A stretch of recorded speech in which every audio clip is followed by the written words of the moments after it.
We appreciate you guys supporting the show and podcast. This week we were able to sit down with the father of former Bengal and now Seattle Seahawks, Carlos Dunlap. There's been a lot of speculation over what transpired, but Carlos Dunlap has been kind enough to fill us in on what exactly happened and what led to his son's departure. Here's the interview, and we hope you guys enjoy it. I see you got that lime green on.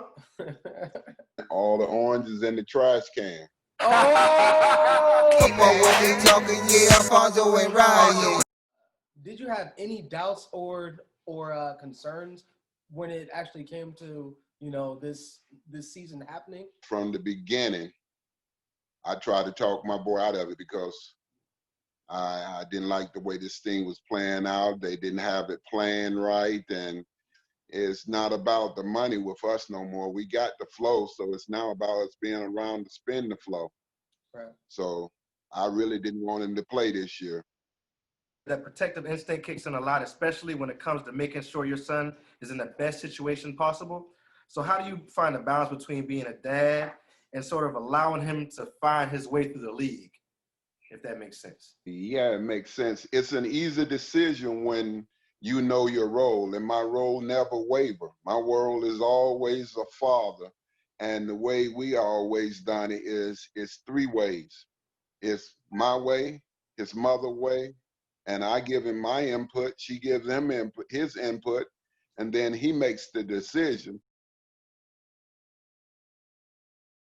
Well, when it became public knowledge that Carlos was unsatisfied, did it come as a surprise to you, or did you already know that something was brewing that didn't smell good? Well, it started out last year at the end of the year. They was telling Carlos all along that he was getting old. That's the word. That's the real word that you should be using. And so once we went into a meeting before the coach ever met Carlos at all, he came to Carlos one day, and I have no reason to lie on him, and I don't mind it. He told my son in front of 53 other players, I want to trade you. I tried to cut you, but Mr. Brown is the owner, told me I had to work with you. But if there's nothing else I do in this team, I will get you out of here because I don't like your way you play. You only play your side of the ball. You're not one that will, I want you to go through the door. I want you to go outside, but I'd rather for you to run through that wall than to open the door and go out. And Carlos from that point on knew that it was a problem in the house and it was brewing. So that's how this started. And it continued on to a point where the owner valued Carlos very much. It wasn't the management, wasn't the ownership, it was nothing of that, but it was in the locker room.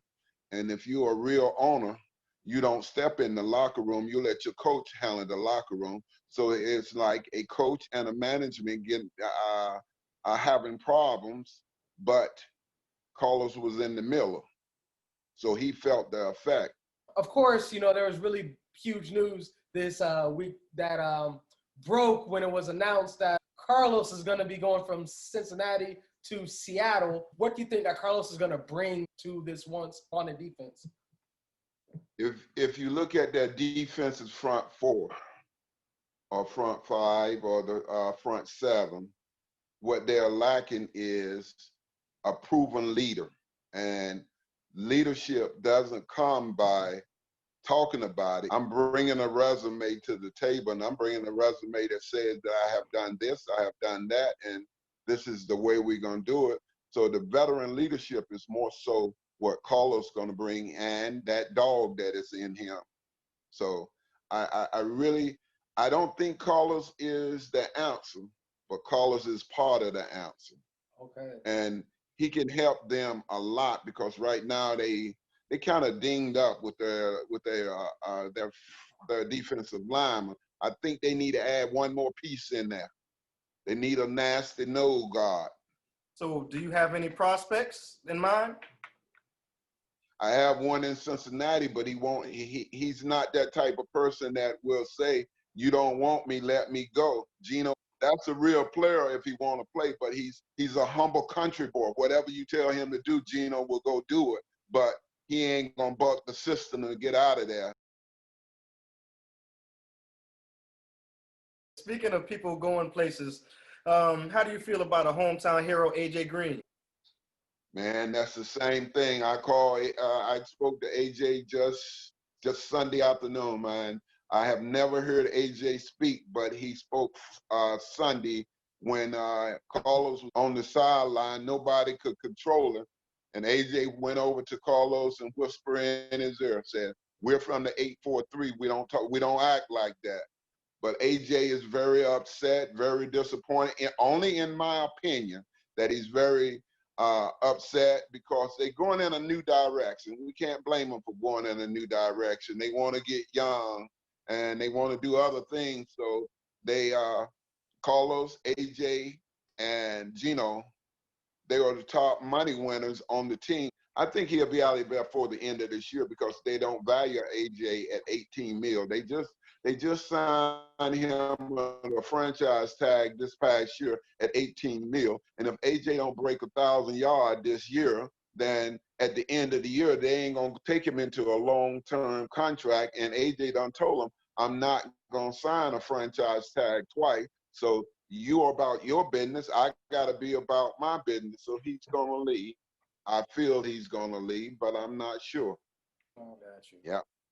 Well, on a lighter note, so you guys are going to Seattle. Do you look forward to anything in Seattle that maybe wasn't in Cincinnati by any chance? Yeah. What Yeah. you looking forward to? I'm looking for that Super Bowl Okay, trophy. okay. We're talking about it now. I'm just gonna put it real. We're coming from the outhouse and we're going to the penthouse. Okay. We've been the bottom barrel of the NFL, so now our game plan on Sunday is not to be blowed out. Exactly. Pete Carroll's game plan is to win. So it's a different feeling. I saw what Carlos did the other day when he signed his contract yesterday. I have never seen this glow since we left the national championship stage in Florida. Wow. He has been just going through the motion. We are going to an organization where there is a defensive line coach that knows more than the player. And so Carlos is going into a wonderful situation. His only question to Pete Carroll was today was, how much playing time? Okay. Pete Carroll told him just one thing: you can earn your playing time. So if you get out there and show, like I've always taught Carlos, you get on the field and the coach can't take you off the field because you are playing at such a great level. So that's what Pete Carroll is basically saying to him. If you get on the field and show out, ain't no way I'm gonna take you out. We do have Art Shell's son, his nephew out there. Him and Carlos are already been connected because his first truck in the NFL, Carlos sold his truck to him.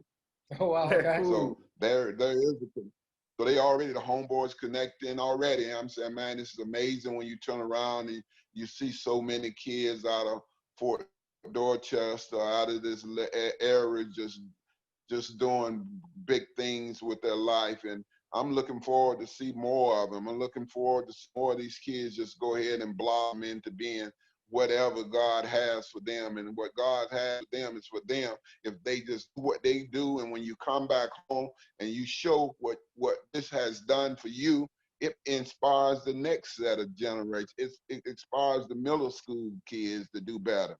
It's going to be a great situation for Carlos. And if he just take advantage of it, I can do what I want to do next. My next goal is Hall of Fame. I'm going to introduce my own son. And when he get ready to put on that yellow jacket, I'm going to be the one putting that jacket on his shoulder. So that's our goal.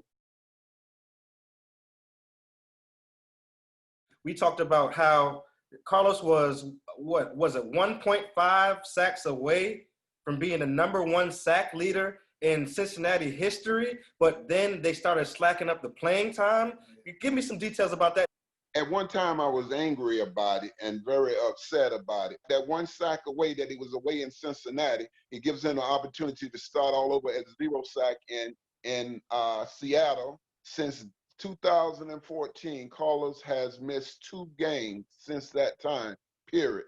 I felt like him and the coach had a vendetta against one another. They didn't like one another. It was obvious they didn't like one another. Before we left there, I said, hey, Mike, all I ask you, because you say you love my son so much, do me a favor. Get this man knee off my son's neck so he can fly. I can tell you how I feel, and I still love you. I love the Cincinnati Bengals. A young man from Charleston running up and down Fort Dorchester Field, Dorchester Road, Ashley, Phosphate, Rivers Avenue, can go to the highest level of football, and in the make the amount of money that they gave him, if I'm gonna give you a roundabout figure, and in 10 years, Carlos done made over $80 million with them. Where in the world is a black man gonna get that? I ain't mad at him. I'm happy for him. Right. Exactly. But it's time to go. Exactly. Every divorce is supposed to be a divorce. Every divorce is a hard divorce in the beginning. It's not nice. But eventually we're gonna come back. We can go back to Cincinnati when they decide to put a ring of honor around the stadium. And I hope that they will put my son's name up there. If they don't do it, so what? We don't care. How important do you think it is for athletes to have multiple streams of income? So when you get up in the years that Carlos is, right now he's been in that, this is going on his 11th year. So right around 10th year, you got to realize what the NFL stands for. The NFL stands for not for long. So when it stands for not for long, you better start getting ready to get along. So you better start doing other things. So when you leave the NFL, you ain't gonna be one of those statistics in the book looking for a handout or back at some management at some restaurant, or you done gave away every dime that you got. You ain't got nothing. I bought a piece of land with some money of his. Then after we paid for the land, I sold the trees on the land. Then I started turning around and selling the soil on the land. And then I turned around and I sold the land. So where we paid $200,000 and he made $1 million off it, he said, Daddy, that's how you do it. I said, son, that's how you do it. Wow. So when you see that kind of, you see it working, you know it works. So then now you get more and more involved. Most people don't get you involved. They just tell you about it. But when you start seeing the flow come back your way, it gets more of your attention. It started in the support system. Carlos was at Fort Dorchester with you guys, and you know how Carlos was. Carlos was a jackass. He showed out one day when y'all played. He showed out one day when y'all played Somerville. I went home, and when I got home, I was waiting on him. And I said, son, sit down. Before I let you show out and disgrace my name, I will be the one that takes you out. And I said, did you hear what I said? He said, yes, sir. So I said, give me a hug. He gave me a hug, and he went to bed. And I promise you guys, Carlos' whole demeanor changed with me and has never, ever said anything to me other than yes, sir, or no, sir. Me and Carlos go out places, partying now. I don't go out with my son. I can't go out here with him looking at these girls and telling him not to look at them, and I got my eyes dead on him. I can't go out here drinking and getting high and partying with him, and then I tell him not to do. So there's a place. You got to separate yourself from your child. Anything that you want to add, because you got the eyes of a few people, so I want to make sure that you don't have anything to say or anything that you want to exclaim on this podcast.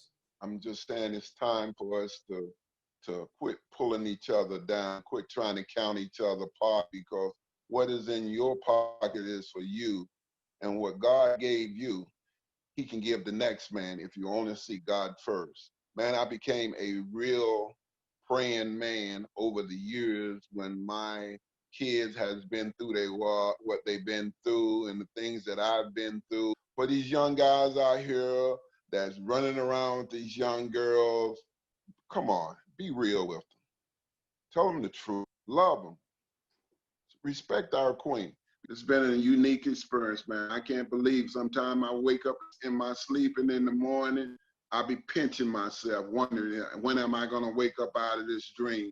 I go to Carlos' door so many times at night, man. I go to his door in his bedroom and just put my hand on the door and just praying, Lord, keep my son covered by the blood of Jesus, that he will succeed because it's not for him to succeed. It's setting the seeds for the next Carlos Dunlap, the next one that ran up and down Dorchester. We put a poster together one time, and this poster was every kid that has made to the NFL. You know, they looking to kill our dreams, and Carlos was the pace around, because he's the first kid out of Fort Dorchester to make it to the NFL. And when he made, LaPratt said that he wasn't going to retire any numbers until you make it to the NFL. And you see right now, he done retired 4 numbers already. Yep. John, what's that boy name? John Simpson, Yeah. Byron Maxwell, Carlos, Robert. Man, this is going on.